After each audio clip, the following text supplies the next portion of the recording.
Hello everyone. So cable and wire sector के दो top players Polycab India and KEI Industries, इन पे आज हम डिस्कशन करेंगे। केईआई के रिजल्ट्स कल ही आए हैं। अभी कुछ टाइम पहले कंपनी का कॉन कॉल हुआ है, तो उसको समझेंगे कैसा आउटलुक है। एंड पॉलीकैब के रिजल्ट्स और कॉन कॉल लास्ट वीक हुए थे, मैं तब ट्रिप एंजॉय कर रहा था। बट अभी दोनों कंपनीज को कंपेयर करेंगे, कैसे नंबर्स हैं, क्या आगे मैनेजमेंट की कमेंट्री है, दोनों में किस तरीके की अपॉर्चुनिटी लगती है, ये सारी चीजें डिस्कस करेंगे। सो पॉलीकैब इंडिया से स्टार्ट करते हैं सबसे पहले। तो कंपनी का अगर हम Q3 के नंबर्स देखें, सो रेवेन्यू में 46% की ग्रोथ है। पॉलीकैब इंडिया प्रोबेबली सबसे बड़ी कंपनी है केबल एंड वायर इंडस्ट्री में, एंड उतने बड़े बेस के ऊपर 46% का कंपनी ने वाई वाई रेवेन्यू ग्रोथ दिखाया है। इनफैक्ट अगर आप लास्ट 3 इयर्स का इनका ट्रैक रिकॉर्ड देखोगे तो ये शायद इनका किसी भी एक क्वार्टर में सबसे हाईएस्ट रेवेन्यू ग्रोथ दिखाया है कंपनी ने। पहले के क्वार्टर्स में क्या होता था, मतलब Q1 Q2 में हमने क्या ट्रेंड देखा था पॉलीकैब का। टॉप लाइन ग्रोथ इनका अच्छा था, 20-25% के रेंज में ग्रो करता था, लेकिन मार्जिन कंपनी के कंसिस्टेंटली इंप्रूव हो रहे थे। All time best margin I think इन्होंने रिपोर्ट करे थे Q2 या Q1 के अंदर। 15-16% तक का बिटा मार्जिन था कंपनी का, और प्रॉफिट कंपनी का 40-50% पे ग्रो कर रहा था। इस क्वार्टर में थोड़ा सा अपोजिट ट्रेंड हमको देखने को मिला है। टॉप लाइन ग्रोथ आपकी लगभग 50% की आई है, इबिटा 34% से ग्रो किया है, यानी मार्जिन मेरे डिक्लाइन हुए हैं। सेम आपको दिखेगा प्रॉफिट में भी 36% की ग्रोथ है। इनफैक्ट अगर आप Q1Q लेवल पे देखोगे तो रेवेन्यू आपका ग्रो किया 18% से, लेकिन इबिटा आपका नेगेटिव ग्रोथ है उसमें 5% की। प्रॉफिट आपका नेगेटिव 9% का ग्रोथ है क्वार्टर ऑन क्वार्टर लेवल पे, यानी मार्जिन पे, प्रॉफिटेबिलिटी पे हिट आया इस क्वार्टर के अंदर। लेकिन टॉप लाइन पे ज्यादा अच्छा फोकस किया है कंपनी ने। सेगमेंट वाइज अगर हम देखें तो वायर एंड केबल जो इनका मेन बिजनेस है, जहां से 80-85% रेवेन्यू आता है कंपनी का, तो इसमें काफी अच्छी ग्रोथ है, 53% की ग्रोथ है। इसका मतलब क्या हुआ कि जो मेरा मेन धंधा है, मेरा जो मेन इंजन है मेरे ग्रोथ का, उसमें बहुत अच्छी परफॉर्मेंस मुझे देखने को मिली है। लेकिन मार्जिन में प्रेशर भी इसी सेगमेंट के अंदर आया है। तो आप ईबिट मार्जिन देखोगे कंपनी के लास्ट ईयर लगभग 14% थे, इस बार कम होकर के वो 12% के आसपास आ गए हैं। इनफैक्ट ये जो 12% है, ये इसमें एक वन ऑफ भी है। जो गवर्नमेंट ने वो लेबर कोड जो चेंज किया है, ग्रेचुटी प्रोविजन आपको थोड़ी सी एक्स्ट्रा करनी पड़ रही है। तो मतलब कैश आउटफ्लो नहीं हुआ है, लेकिन एक अकाउंटिंग एक्सपेंस कंपनी का आया है इस क्वार्टर के अंदर, जिसकी वजह से मार्जिन थोड़े से और नीचे चले गए हैं। उसको एडजस्ट करके अगर हम देखें तो आई थिंक इनके 13% के आसपास मार्जिन बनते हैं, यानी कि 100 बेसिस पॉइंट का डिक्लाइन फिर भी आया है, लेकिन उस वन ऑफ की वजह से थोड़ा सा ज्यादा डिक्लाइन दिख रहा है हमको मार्जिन के अंदर। देन कंपनी का जो केबल सेगमेंट है उसमें काफी अच्छी ग्रोथ देखने को मिली है। इंस्टीट्यूशन सेल्स काफी अच्छे रेट पे कंपनी का ग्रो किया है। एक्सपोर्ट में कंपनी ने सिर्फ 6% से ग्रो किया है, मतलब उसका रेवेन्यू कंट्रीब्यूशन सिर्फ 6% है। तो मेन जो इन्होंने फोकस रखा है वो डोमेस्टिक मार्केट के अंदर रखा है। डोमेस्टिक अगर हम रेवेन्यू देखें कंपनी का, तो उसमें 59% की ग्रोथ देखने को मिली है। अब कंपनी कह रही है कि मार्जिन जो हमारे डिप हुए हैं 300 basis point quarter on quarter level पे, उसका मेन रीजन क्या रहा है कि रॉ मटेरियल के प्राइसेस काफी बढ़ गए हैं। कॉपर एल्यूमिनियम के प्राइसेस आप देखोगे पूरे FY26 में आई थिंक 25 से 35% के रेंज में इंक्रीज हुए हैं। तो उस प्राइस अपटेक को कंपनी ने पास ऑन नहीं किया अपने डीलर डिस्ट्रीब्यूटर्स को। वो प्राइस अपटेक अभी पूरी तरीके से इन्होंने पास ऑन नहीं किया, जिसकी वजह से Q1Q लेवल पे हमको ये 300 बेसिस पॉइंट यानी कि 3% का मार्जिन में डिक्लाइन देखने को मिला है। अब ये क्या स्ट्रक्चरल है, कुछ स्पेसिफिक प्रॉब्लम चल रहा है, इसके पीछे क्या स्ट्रेटेजी है कंपनी की, कैसा आउटलुक है, वो भी अभी हम डिस्कस करेंगे इसको। फिर इनका जो FMEG सेगमेंट है, उसका ये 4th कंसेक्यूटिव क्वार्टर है जिसमें प्रॉफिटेबिलिटी आई है कंपनी की। ईबिट यहाँ पे इस क्वार्टर में भी कंपनी का पॉजिटिव रहा है। रेवेन्यू ग्रोथ भी अच्छी है 17% की। पूरा अगर आप इंडिया का ये सेगमेंट देखोगे, FMEG वाला इलेक्ट्रिक गुड्स वाला जो सेगमेंट है, इसमें 8 से 10% की ग्रोथ है, और पॉलीकैब ग्रो कर रहा है 17-18% के रेंज में। इनका टारगेट भी यही है कि इंडस्ट्री से 1.5 से 2x रेट पे हमको ग्रो करना है FMEG में। तो वहां पे कंपनी ग्रोथ भी अच्छा कर रही है, प्लस मार्जिन भी कंपनी के इंप्रूव हो रहे हैं, प्रॉफिटेबिलिटी भी इंप्रूव हो रही है। एक और चीज इसमें क्या है, FMEG में ना अभी कंपनी ब्रांडिंग पे बहुत ज्यादा खर्चा कर रही है। आप देखोगे जो क्रिकेट मैच वगैरह होते हैं, स्पॉन्सरशिप वगैरह होती है, वहां पे पॉलीकैब का काफी ज्यादा एडवर्टीजमेंट आता है अभी। ये FMEG ब्रांड्स को लेकर के इसको कंपनी प्रमोट कर रही है। तो मार्केटिंग पे खर्चा अभी मेरा ज्यादा है, प्लस रिसेंटली कुछ क्वार्टर्स में इन्होंने नए सेगमेंट्स भी लॉन्च करे हैं। सोलर केबल के अंदर नए नए प्रोडक्ट्स वहां पे इन्होंने लॉन्च करे हैं, तो उसका भी अभी इनिशियल कॉस्ट ज्यादा आ रहा है। आगे चल के जैसे आपका ब्रांड और स्ट्रांग होता जाएगा, मतलब इतने खर्चे के बाद भी ऑलरेडी ये सेगमेंट आपका प्रॉफिटेबल है, कंसिस्टेंटली प्रॉफिटेबिलिटी रिपोर्ट कर रही है।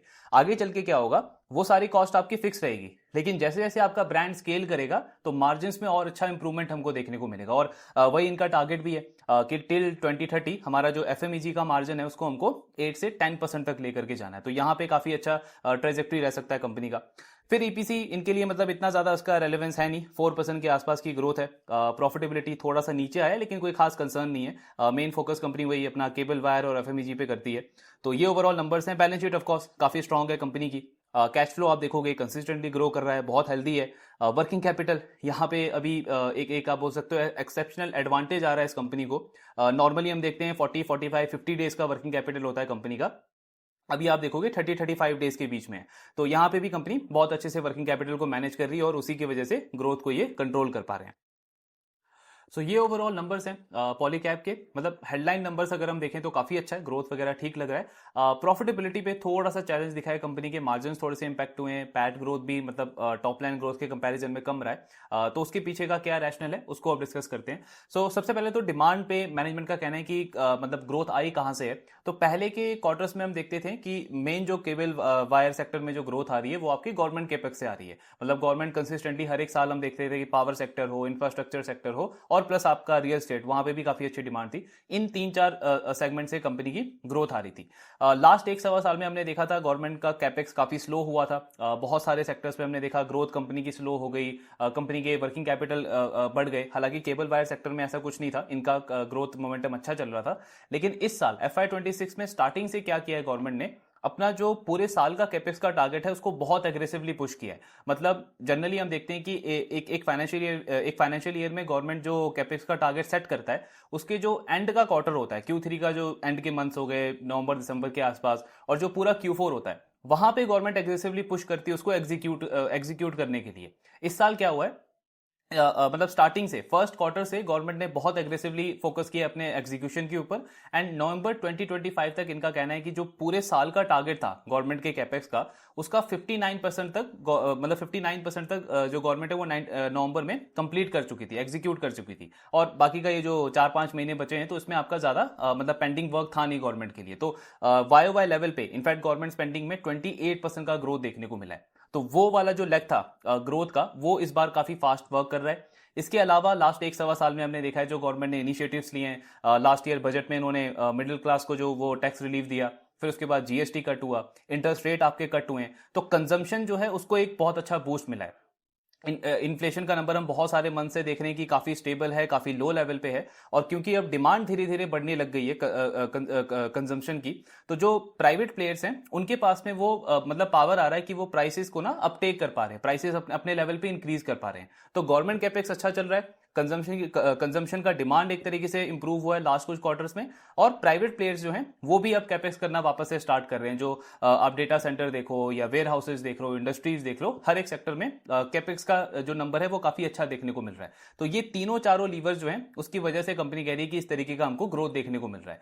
अब इस क्वार्टर में क्या हुआ, कंपनी का कहना है कि प्राइसेस तो ऑफकोर्स आपके बढ़ गए। कॉपर एल्यूमिनियम का अगर आप देखोगे तो पूरे FY26 में 25 से 35% तक प्राइसेस इंक्रीज हुए हैं। इनफैक्ट सिर्फ दिसंबर में 11-12%, एक महीने में 11-12% का प्राइस अपटेक हुआ है इन दोनों रॉ मटेरियल्स के अंदर।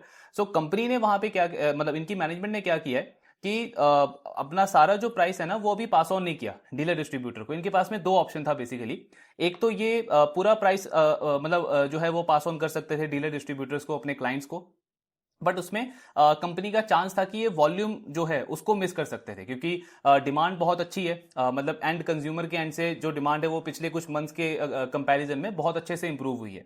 तो अगर ये अभी प्राइस पूरा पास ऑन कर देते तो वहां पे रिस्क था कि आपका जो वॉल्यूम ग्रोथ है वो थोड़ा सा कॉम्प्रोमाइज हो सकता था, क्योंकि डीलर डिस्ट्रीब्यूटर एकदम से सडन जो प्राइस हाइक होगा उसको वो शायद उतना एब्जॉर्व नहीं कर पाते और एंड कस्टमर के ऊपर भी प्रेशर आता।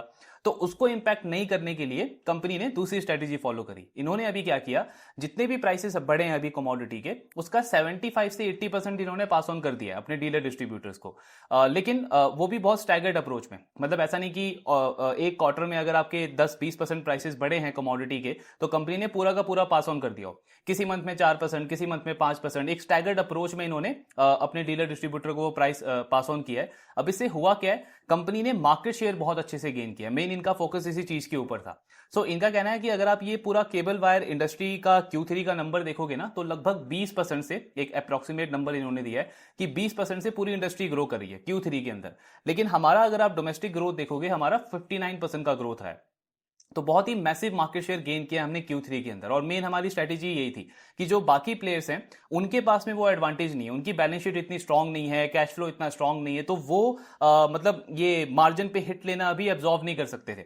उन्होंने जो प्राइसेस हैं वो पास ऑन किया डीलर डिस्ट्रीब्यूटर को, और हमने इस टाइम पे फोकस किया कि अगर हम प्राइस अपटेक नहीं करेंगे तो जो डीलर डिस्ट्रीब्यूटर अभी हमारे कॉम्पिटिटर्स का वो माल बेचते हैं केबल वायर वगैरह, उनमें हमारा वॉलेट शेयर और इंक्रीज हो जाएगा। प्लस दूसरा, हमारा बॉन्ड भी एक तरीके से उनके साथ में काफी स्ट्रांग हो जाएगा, लॉयल्टी बढ़ जाएगी। क्योंकि डीलर डिस्ट्रीब्यूटर की भी होगा ना कि सडन प्राइस इस कंपनी ने मतलब इंक्रीज नहीं किया, हमारे बारे में सोचा ताकि हम अपने एंड कस्टमर को टाइम पे माल डिलीवर कर पाएं, तो वो भी पॉलीकैब के साथ में और अच्छे से जुड़ जाएंगे, वहां भी उनकी लॉयल्टी बढ़ जाएगी। तो उस चीज पे ज्यादा फोकस किया कंपनी ने। ये इन्होंने 22-23 के आसपास भी किया था, जब फिर से ये कॉपर एल्यूमिनियम के प्राइसेस काफी ज्यादा बढ़ गए थे। तब भी अगर आप देखोगे 1-2 क्वार्टर में पॉलीकैब के मार्जिन थोड़े से नीचे आए थे। आई थिंक 12-13% से 11-10% का बिट्टा मार्जिन हो गया था कंपनी का। तो वो शॉर्ट टर्म प्रेशर कंपनी बहुत स्ट्रेटेजिकली लेती है इस टाइम के लिए। लेकिन उससे होता क्या है, मार्केट शेयर कंपनी गेन कर लेती है। जैसे इस क्वार्टर में अगर आप देखो तो लगभग 3 टाइम इन्होंने आउट परफॉर्म किया है पूरी इंडस्ट्री को। और ये छोटा प्लेयर नहीं है, इंडस्ट्री का सबसे प्रोबेबली सबसे बड़ा प्लेयर है। तो ये स्ट्रेटेजी इन्होंने फॉलो करी है। अब आगे का कैसा आउटलुक है, तो उनका कहना है 75 से 80% तो हमने प्राइस पास ऑन कर दिया हुआ है। आने वाले क्वार्टर्स में बाकी का जो पेंडिंग अमाउंट है वो भी हम ग्रेजुअली स्टैगर्ड अप्रोच में पास ऑन कर देंगे। तो Q4 के लिए इन्होंने गाइड किया है कि Q3 के कंपैरिजन में ज्यादा बेटर मार्जिन होंगे हमारे Q4 के अंदर। लेकिन हाँ, वो 14-15% का जो बिट्टा है वो हमें एकदम से Q4 में नहीं दिखेगा, एक आध क्वार्टर का पेन और रह सकता है। लेकिन डायरेक्शनली अगर आप देखो तो कंपनी की स्ट्रेटेजी बहुत अच्छी है, मार्केट शेयर कंपनी गेन कर रही है, और एक तरीके से वो डीलर डिस्ट्रीब्यूटर में इनका वॉलेट शेयर भी वहां पे बढ़ता जा रहा है। तो ये चीज है, मतलब एक शॉर्ट टर्म का मार्जिन पे इन्होंने हिट लिया है, स्ट्रेटेजिक है, ऐसा कोई फोर्स नहीं है कंपनी का, खुद सोच समझ के इन्होंने किया है मार्केट शेयर गेन करने के लिए। तो ये ओवरऑल मार्जिन पे इनका आउटलुक है। फिर एफएमईजी की अगर हम बात करें तो वहां पे भी कंपनी बहुत बुलिश है। वही जो सेम चीज हमने डिस्कस करी कि अभी ब्रांडिंग कॉस्ट इनकी काफी ज्यादा है, मार्केटिंग वगैरह पे कंपनी काफी स्पेंड कर रही है, नए नए प्रोडक्ट लॉन्च कर रही है, उसके बाद भी कंसिस्टेंटली क्वार्टर आफ्टर क्वार्टर इनका वो जो सेगमेंट है वो प्रॉफिटेबल है। अब आगे चल के जैसे उसमें ब्रांड का एडवांटेज मिलेगा, ब्रांड रॉयल्टी बढ़ेगी कंपनी की, तो आपके मार्जिन बढ़ने के चांसेस जो है वो और बढ़ जाएंगे। प्लस कंपनी वायर वाले सेगमेंट में अपना मार्केट शेयर और मतलब इंक्रीज करने के लिए फोकस कर रही है अभी टियर 2 टियर 5 सिटीज के अंदर। सो इनका कहना है मेट्रो और टियर 1 सिटीज में तो हमारी जो प्रेजेंस है वो काफी स्ट्रांग है, मतलब हम अपने प्रीमियम प्रोडक्ट्स को भी बहुत इजीली वहां पे पुश कर सकते हैं।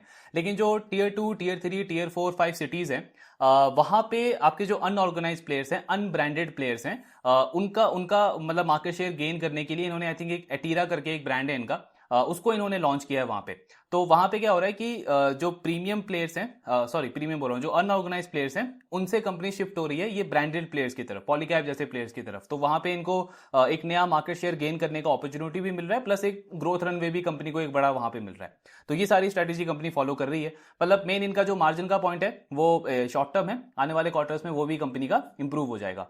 कैपेक्स अगर आप देखो तो ऑलरेडी इनका 1200-1600 करोड़ का टारगेट था पूरे FY26 का, उसका 1100 करोड़ तक अभी ये स्पेंड कर चुके हैं ये 9 मंथ्स के अंदर। तो बाकी कंपनी का अगले 5 साल का भी वही सेम टारगेट है कि 1200 से 1600 करोड़ का हम कैपेक्स करेंगे। सो ये ओवरऑल कमेंट्री है पॉलीकैब की। अच्छे नंबर्स हैं, बस ये थोड़ा सा मार्जिन पे हल्का सा इंपैक्ट पड़ा है शॉर्ट टर्म में, लेकिन आने वाले क्वार्टर्स में वो चीज कंपनी का कहना है कि इंप्रूव हो जाएगा। नेक्स्ट अब डिस्कस करते हैं केईआई इंडस्ट्रीज को। सो केईआई के नंबर्स अगर हम देखें Q3 के, तो YoY 19-20% के आसपास की ग्रोथ है इनके रेवेन्यू के अंदर। इनका मार्जिन इंप्रूव हुए हैं, अगर आप Q1Q देखोगे, YoY देखोगे, दोनों में मार्जिन इंप्रूव है, 12% का EBITDA मार्जिन है। पैट ग्रोथ भी अच्छा है 42-43% का। तो मतलब पॉलीकैब से थोड़ा इन्होंने अपोजिट नंबर्स रिपोर्ट करें। पॉलीकैब का टॉप लाइन ग्रोथ ज्यादा है, मार्जिन पे थोड़ा प्रेशर है। केईआई का टॉप लाइन ग्रोथ कंसिस्टेंट है, मतलब पिछले के क्वार्टर्स में भी यही नंबर था 20 से 25%, उसी के आसपास रिपोर्ट करा है। और साथ में मार्जिन इंप्रूव हुए हैं कंपनी के। इनका एक्सपोर्ट सेगमेंट अगर आप देखोगे तो वो बहुत अच्छा कर रहा है, जो इनकी मैनेजमेंट का गाइडेंस भी है कि आने वाले क्वार्टर्स में एक्सपोर्ट हमको लगभग 15 से 20% लेके जाना है टोटल रेवेन्यू का। तो बिल्कुल उसके अकॉर्डिंग कंपनी परफॉर्म कर रही है। सो ओवरऑल केईआई के नंबर्स ऐसे अगर आप देखोगे स्टैंड अलोन लेवल पे तो अच्छे नंबर्स इन्होंने रिपोर्ट करे हैं। लेकिन अगर मैं इसको पॉलीकैब के साथ में कंपेयर करूं हेड टू हेड, तो कंपनी बिल्कुल अंडर परफॉर्म करती हुई दिखती है। इनफैक्ट अगर आप इसको हैवेल्स के साथ में भी कंपेयर करोगे, जो कि उससे भी बड़ा प्लेयर है, वहां पे भी ये कंपनी अंडर परफॉर्म करती हुई दिखती है। अब इसका रीजन क्या है? तो इनकी मैनेजमेंट ने खुद वही चीज बोली है जो हमने पहले के सालों में भी देखा है कि ये क्यों थोड़ा सा लैग करता है पॉलीकैब के कंपैरिजन में। पॉलीकैब को अगर आप देखोगे तो इंडस्ट्री में बाकी प्लेयर से सबसे जल्दी वो डिमांड को आइडेंटिफाई करते हैं और बहुत टाइमली उनका एग्जीक्यूशन रहता है कैपेसिटी एडिशन के ऊपर। अभी भी आप देखोगे, जैसे हमने इस साल भी डिस्कस किया कि 1200 से 1600 करोड़ का कैपेक्स का उनका टारगेट था इस साल का, जिसमें से 1100 करोड़ कंपनी ऑलरेडी 9 मंथ्स के अंदर कंप्लीट कर चुकी है। और अगले 5 साल में भी उनका ये सेम टारगेट है, हर साल 1200 से 1600 करोड़ का कैपेक्स वो प्लान कर रहे हैं। केईआई को आप देखोगे उसके कंपैरिजन में, तो पहले के जो कुछ साल थे, मतलब 2-3 साल पहले तक, इनका जो कैपेक्स था वो काफी कम था पॉलीकैब के कंपैरिजन में। आई थिंक 300-400 करोड़ के आसपास एडिशनल कैपेसिटी कंपनी ऐड करती थी, मतलब कैपेक्स करती थी। अब देखोगे पिछले 1-2 साल से तो थोड़ा सा ये एग्रेसिव हुए हैं। इस साल आई थिंक अभी तक इन्होंने 700-800 करोड़ का कैपेक्स किया है। वो सानंद वाला जो प्रोजेक्ट है वहां पे कंपनी काफी ज्यादा स्पेंडिंग कर रही है, लेकिन वो भी थोड़ा सा डिले हो गया। लास्ट क्वार्टर में हमने डिस्कस किया था कि वो कुछ प्रोफेशनल्स जो इनको चाहिए होते हैं वहां पे एग्जीक्यूट करने के लिए साइट पे, उसकी अनअवेलेबिलिटी की वजह से उसका जो कमर्शियलाइजेशन था फेज 1 वो थोड़ा सा डिले हुआ केईआई के लिए। तो ये सारे थोड़े से चैलेंजेस रहे हैं केईआई के लिए, मतलब जब हम इसको पॉलीकैब से कंपेयर करते हैं। आप इनएफिशिएंसी बोल सकते हो या थोड़े से इंटरनल चैलेंजेस बोल सकते हो कंपनी के, जहां पे ये पॉलीकैब से थोड़ा सा लैग करता है। हालांकि इन्होंने ग्रोथ गाइडेंस मेंटेन रखा है और ऐसा नहीं कि कंपनी बहुत खराब कर रही है, कंसिस्टेंट रही है। ये भी आप देखोगे 18-20% से इन्होंने भी हिस्टोरिकली ग्रो किया है, मार्जिन इनके भी इंप्रूव हुए हैं, अर्निंग ग्रोथ इनकी भी अच्छी रही है, रिटर्न रेशियोज भी ठीक है। लेकिन हाँ, अगर मैं पॉलीकैब के साथ में कंपेयर करता हूं तो केईआई बहुत सारे मैट्रिक पे अंडर परफॉर्म करता हुआ दिखता है। अभी अगले साल का भी इन्होंने यही टारगेट दिया है कि सानंद का जो हमारा फैसिलिटी है FY27 में वो पूरी तरीके से लाइव हो जाएगा। फिर FY28 और FY29 तक हम उसका पीक यूटिलाइजेशन करेंगे। तो 2000 करोड़ के आसपास कंपनी वहां पे स्पेंड कर रही है उस पूरे फैसिलिटी के ऊपर, और पीक यूटिलाइजेशन पे वो लगभग 6000 करोड़ का रेवेन्यू जनरेट करेगा। तो लेकिन उसमें टाइम है, 3 साल का टाइम लगेगा। और रेवेन्यू क्या कर इनका वही है गाइडेंस 20 से 25% का। मार्जिन पे इन्होंने एक चीज मतलब एक थोड़ा सा हिंट दिया है कि इसकी प्रोबेबिलिटी है कि इस क्वार्टर में जो हमने इनका 11 से 12% के आसपास के बिट्टा मार्जिन देखे हैं, उसका एक रीजन ये भी हो सकता है कि इन्वेंट्री गेन हुआ हो, जो मतलब ये रॉ मटेरियल के प्राइसेस जो बढ़े हैं उसके गेन की वजह से शायद इनको ये मार्जिन में इंप्रूवमेंट देखने को मिला है। हालांकि मैनेजमेंट ने ये भी बोला है कि ये जो मार्जिन हमारे करंट लेवल पे है ये आगे चल के और इंप्रूव होंगे, क्योंकि हमारी न्यू कैपेसिटी आ रही है, एक्सपोर्ट का रेवेन्यू शेयर हमारा बढ़ रहा है, जो आपके प्रोडक्ट मिक्स है वो कंपनी का चेंज हो रहा है, जो जहां पे मार्जिन थोड़े से बेटर है उन प्रोडक्ट्स की तरफ। तो ये सारे लीवर्स की वजह से मैनेजमेंट कह रहा है कि आने वाले क्वार्टर्स में भी मार्जिन आपको मतलब इंप्रूवमेंट होता हुआ ही दिखेगा। लेकिन ग्रोथ पे इनका गाइडेंस वही सेम है, 20 से 25% का। तो ये ओवरऑल इनका आउटलुक है। कंपटीशन इंटेंसिटी पे भी इनकी मैनेजमेंट का कहना है कि जो कुछ नए प्लेयर्स हैं, जैसे एक वो सूर्या रोशनी है, बजाज ने भी आई थिंक अनाउंस किया है, और क्रॉम्पटन का भी शायद ऐसे सोर्सेस हैं कि वो भी वायर वाले सेगमेंट के अंदर एंटर कर रहा है। लेकिन मैनेजमेंट का बोलना है कि वायर में किसी भी कंपनी को ब्रांड बनाने में ना कम से कम 4 से 5 साल का टाइम लगता है। अब केईआई पॉलीकैब ऑफकोर्स मतलब स्टैब्लिश प्लेयर हैं, तो उनके पास में वो एडवांटेज है हमेशा। प्लस जो ये आपके बजाज और जो नए प्लेयर्स आ रहे हैं ये आउटसोर्सिंग मॉडल के ऊपर आ रहे हैं, मतलब ये खुद इन हाउस मैन्युफैक्चरिंग नहीं करेंगे, आउटसोर्स करेंगे ये। अब वहां पे उनके पास में डिसएडवांटेज ये होगा कि जब कंपटीशन इंटेंसिटी बढ़ रही है, जैसे इंडस्ट्री आप देखोगे एक्सपेक्टेड है 13-15% से ग्रो करेगी, तो केईआई पॉलीकैब ये जो बड़े प्लेयर्स हैं इनके पास में वो लीवर है कि ये प्राइसिंग वॉर खेल सकते हैं बहुत आराम से, क्योंकि एक तो खुद इन हाउस मैन्युफैक्चरिंग कर रहे हैं और ब्रांड लॉयल्टी बहुत स्ट्रांग है कंपनी की, इनका डीलर डिस्ट्रीब्यूटर नेटवर्क काफी स्ट्रांग है। वो जो नए प्लेयर्स हैं उनको ब्रांड बनाने में ही टाइम लगेगा, और आउटसोर्सिंग मॉडल में उनके पास में चैलेंज क्या आएगा कि जब भी ये प्राइस वॉर स्टार्ट होगी कंपटीशन इंटेंसिटी की वजह से, तो उनके मार्जिन पे और ज्यादा प्रेशर आएगा, तो वो उनके साथ में डिसएडवांटेज है। तो वहां पे केईआई पॉलीकैब काफी कॉन्फिडेंट है कि अगर कंपटीशन इंटेंसिटी बढ़ती भी है फिर भी हम बहुत अच्छे से उसको मैनेज कर सकते हैं। सो ये ओवरऑल डिस्कशन था केईआई के ऊपर। फोर्थ क्वार्टर का इनका भी गाइडेंस है कि क्योंकि ये आपके प्राइसेस बड़े हैं एल्यूमिनियम कॉपर के, तो हमारा भी जो ओवरऑल ग्रोथ है वो 25% के आसपास आ सकता है। लेकिन ऑफकोर्स मतलब पॉलीकैब से मोस्ट लाइकली अंडर परफॉर्म ही करेंगे फोर्थ क्वार्टर के अंदर भी। तो ये ओवरऑल इनके ऊपर डिस्कशन था। अपॉर्चुनिटी वाइज आप देखोगे तो आई मीन पॉलीकैब मुझे बहुत टाइम के बाद वैल्यूएशन के पर्सपेक्टिव से काफी अच्छा डील लग रहा है, बिकॉज अगर आप उनका लास्ट 9 मंथ्स का अगर आप परफॉर्मेंस देखोगे तो अर्निंग ग्रोथ कंपनी की लगभग 45-50% की आई है। इससे पहले हालांकि हम देखते थे तो पी बहुत ज्यादा था उसका, 50, 55, 60 के रेंज में पी होता था। अभी लास्ट 9 मंथ्स एक साल में क्या हुआ है, अर्निंग तो कंपाउंड हुई है 40-50% से, लेकिन प्राइस अगर आप देखोगे तो ऑलमोस्ट उसी के आसपास रहा है। तो जो पी का ई है वो बढ़ गया है, लेकिन प्राइस मेरा क्योंकि सेम रहा, तो ओवरऑल वैल्यूएशन स्टॉक का जो है वो थोड़ा सा ठीक हो गया है। आई एम नॉट सेइंग कि बहुत अट्रैक्टिव हो गया है, ल्यूक्रेटिव डील लग रही है, ऐसा नहीं है, लेकिन थोड़ा सा कंफर्ट आ रहा है उसके वैल्यूएशन को देख करके। 40 के आसपास का पी है, और अगर आप फॉरवर्ड पी देखोगे उसका तो 36 37 के आसपास है। और अगेन मतलब ये पूरा केबल वायर स्पेस आप देखो तो मार्केट लीडर है। टाइम टू टाइम उन्होंने प्रूव किया है कि जब भी चैलेंजेस आए हैं उन्होंने मार्केट शेयर भी गेन किया है, मार्जिन भी प्रोटेक्ट किए हैं, और सबसे हाईएस्ट रेट पे उन्होंने ग्रो भी किया है। तो बिजनेस में तो कोई प्रॉब्लम कोई भी रहा नहीं है पॉलीकैब का। वैल्यूएशन में बीच में थोड़ा सा कंसर्न था, लेकिन ये जो मार्केट अभी चल रही है इसने उसको भी थोड़ा सा कंफर्टेबल लेवल पे कर दिया है। बाकी मतलब पूरा केबल वायर आप देख ही सकते हो, चाहे पावर के लिए खेलो आप या फिर इंफ्रास्ट्रक्चर प्ले के लिए खेलो, रियल एस्टेट खेलो, अब तो कंजम्पशन भी धीरे धीरे इंप्रूव हो रहा है। तो इन सारी चीजों का प्रॉक्सी बोल सकते हो आप केबल वायर को। एंड पॉलीकैब एक सबसे सेफेस्ट बेट आप बोल सकते हो इस पूरे इंडस्ट्री के अंदर, मार्केट लीडर है। तो उस तरीके की डील है। केईआई अगेन मतलब परफॉर्मेंस अच्छा है, लेकिन जब मेरे को पॉलीकैब बेटर वैल्यूएशन पे मिल रहा है, उससे ज्यादा बेटर मैट्रिक्स है केईआई के कंपैरिजन में, तो फिर केईआई वहां पे थोड़ा सा एवरेज काइंड ऑफ डील बन जाता है। बाकी ट्रैकिंग इनका कंटिन्यू रखना है, और भी कंपनीज के रिजल्ट आएंगे उसको भी डिस्कस करेंगे। आपके जो भी डाउट्स हैं शेयर करते रहिए। Thank you very much.